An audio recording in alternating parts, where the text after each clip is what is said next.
So we get not what we need, but we get what we deserve. It says if you ask, someone has an answer. If you keep asking, the answers belong to you, because by virtue of asking, you have qualified. So we don't get what we need, we get what we deserve. The mother on welfare should be taught in some small manner that hopefully she can begin deserving the welfare check. Not getting it because she needs it, but now starting to get it because she deserves it. If the welfare worker says to Mary, Mary, I brought a bucket of paint and a paintbrush, and the next time I come, if the door is painted and the fence here in front is painted, I give you the check for $450. Not that painting the door and painting the fence is worth $450. It's not worth that much, but it is the beginning of the process. So make that note. I want to begin the process of deserving. What would that be? What process should I begin engaging in to deserve good health, to deserve a good relationship, to deserve prosperity, to deserve an enterprise, to deserve the opportunity to build a city? What must I do to begin the process of deserving? So now the welfare worker comes back and the door is painted and the fence is painted, and now Mary gets the $450 to help take care of her children, not because she needs it, but because she's beginning to deserve it. Then the welfare worker thinks of some other project. She said, Mary, if these weeds are gone and this little garden is cultivated, when I come back, now that the door is painted and the fence is painted, if the weeds are gone and this little garden is cultivated, you get the $450. And step by step, a new life is emerging, learning the process of deserving it, not just needing it. We teach our children at home, right? Child says, I need $10. So that language doesn't work here. There's plenty of money here, and the vaults are full. But to say I need $10 is not how you open the vault. So the child says what? Wow, how can I get that $10 that I need? So here's what they learn to say. How could I earn $10? Now the vault opens up. Now the money starts to flow. How could I earn $10? What could I do to earn the money? Not to get the money because you need it. Maybe you need the money. That's, all of us have needs. But here the key is to figure out how to open the vault, how to open the bank, how to open this unbelievable flow of resources to come our way. And here's the key: to deserve it, not to need it. You can't walk out to the field and say to the field, I need a crop. Here's what the field says. Here's what the ground says. Who is this clown that brings me his need but brings me no seed? So jot that down. Take your seed to the marketplace, not your need. Don't disclose your need to the marketplace, only your willingness. We'll talk about that a little later today.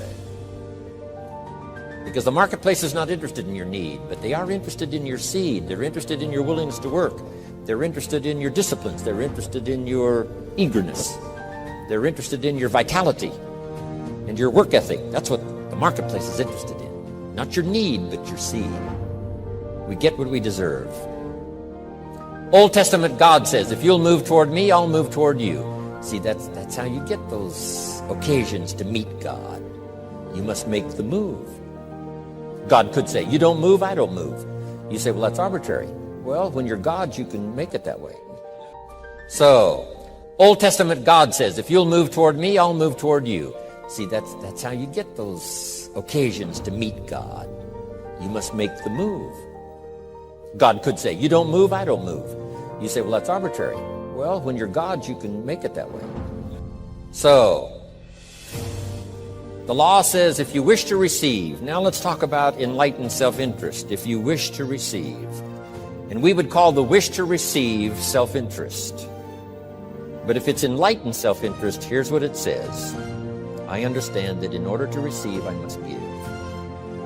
Receiving is reserved for those who give. Receiving is not reserved for those who need it. It's reserved for those who deserve it.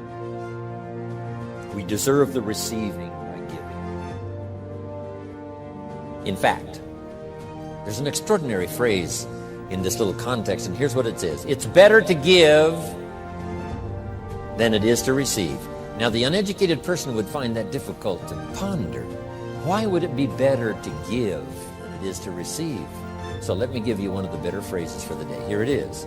Giving starts the receiving process.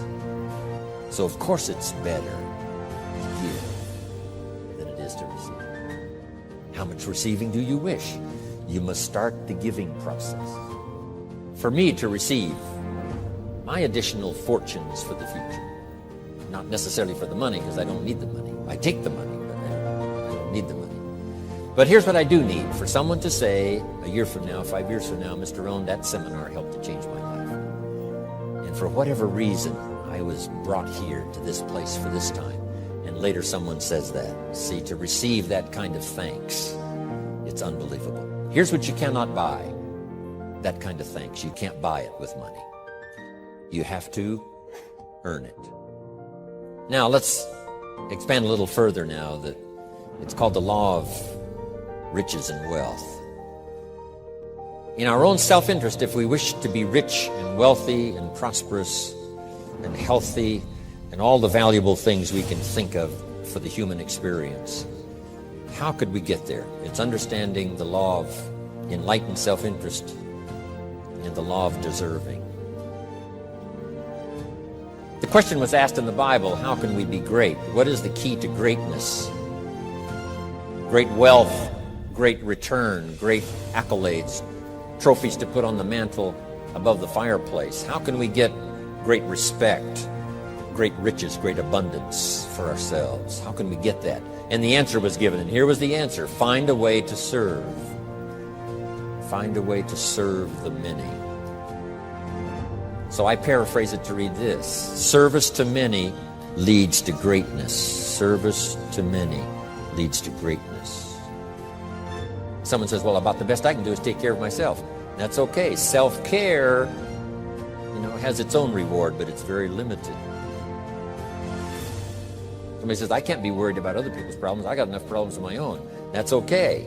Self-defense is okay. Self-preservation is okay, but it has a very limited reward.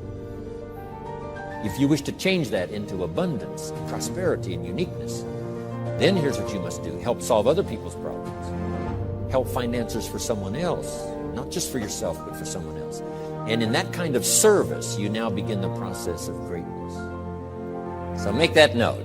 The key is to deserve it. It's not just to get it, but to deserve it. So 39 years, going on 40, now brings me here. I've been out there serving a long time, sharing ideas. And then it's wonderful to come one more time, to have so many give me such a welcome. I appreciate it very much. But from the farm country of Idaho to traveling the world to coming to Dallas, my major purpose has been putting my experiences in language that might be useful. And that's a note to make, learning to put your experiences into language that might be useful to someone else. We first try to do that when we have children. Well, really the association starts earlier than that, when we're in school and we communicate with each other. Trying to make our language useful. Whether it's in sports, or whether it's in business, or whether it's at home, or whether it's traveling. To make our language useful to someone else. To turn on a light, to share an experience. To find some way to say something that might be meaningful to someone else. And I've challenged myself with that now, especially the last 39 years, is to try to not be lazy in language. And that's a good note to make now, not to be lazy in language. And before the day is finished now, one of our major subjects is going to be communication, affecting other people with words. And it's so important to just stay keen, stay sharp, stay clear in your ability to communicate, because it has so much to do with your income. It has so much to do with your relationships.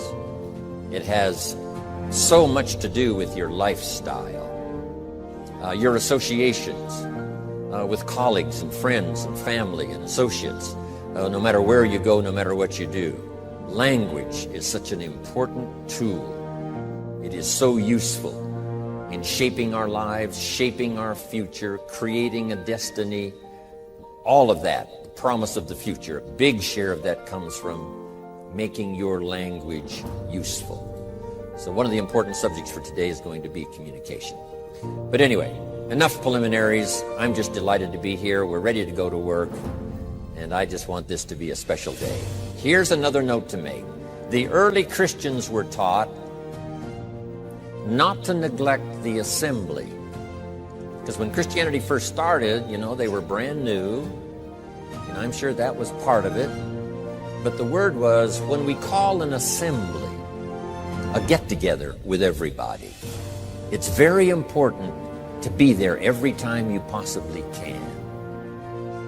A constant reminder that wherever there's good ideas being taught, whether it's the lyrics of a song from a presentation or the message from a minister on a Sunday morning, or whether it's a play on Broadway, or whether it's conversation with a group that's gathering, it's important to be at every occasion you possibly can, where good ideas are being shared and someone's influence is going to be valuable. And here's why. Make this note. Some of those occasions will be dramatic.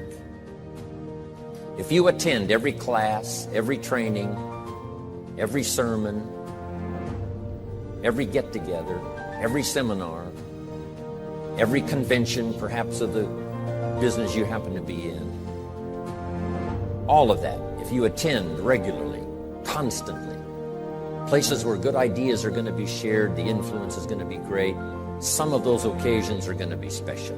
Make this note. Some may be so special you'll never be the same again. You'll look back on it, perhaps, make a note on your calendar. This was one of the days that changed my life. This was one of the days when some more lights went on and I've never been the same. This was the day that helped to develop my influence so that I could help other people. This was the day. And I said a little prayer before I left my hotel room today, and here was my prayer. I hope this is one of those special days. I don't know particularly where you are in your life, whether it's springtime, you've got something new going, summertime, you're toughing it out. For maybe some of you, it's wintertime, you've got some heavy experiences to handle.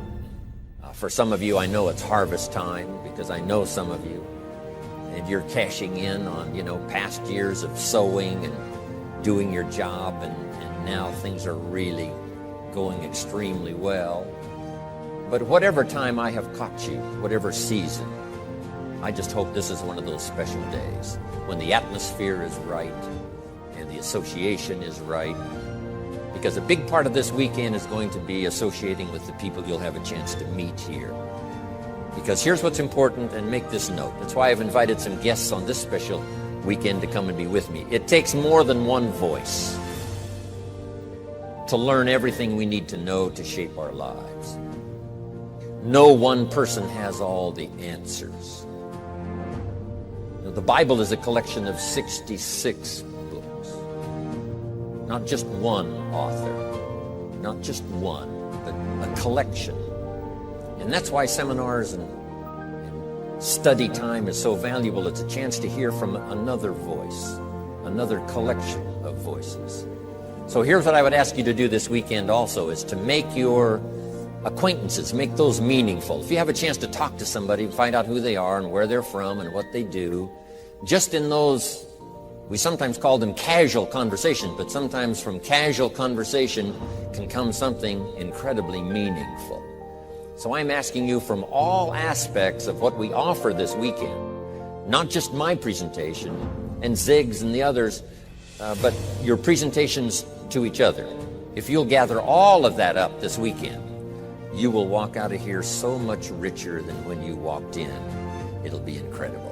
And then all of us might look back on this incredible weekend in June 2001 as one of those extraordinary, special times. And we were never the same again. Okay.